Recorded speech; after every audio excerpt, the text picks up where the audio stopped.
যারা দিনের পথে বাধা সৃষ্টি করে তাদের শাস্তি। সূরা আন-নাহাল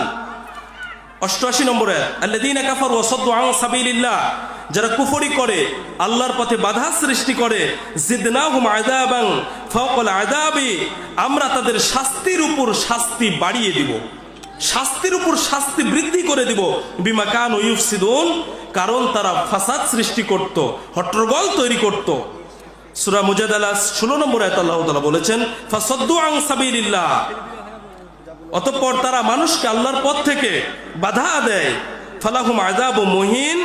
এই কারণে তাদের জন্য রয়েছে অপমানজনক লাঞ্ছনাদায়ক শাস্তি। সম্মানিত উপস্থিতি, আমরা সংক্ষিপ্ত আলোচনার মধ্য দিয়ে যেটা বুঝতে পারলাম, আল্লাহর পথে, দ্বীনের পথে, হকের পথে বাধা সৃষ্টি করা মোটেই কোনো ভালো মানুষের কাজ নয়, শয়তানের কাজ, কুফরি, জাহান্নামের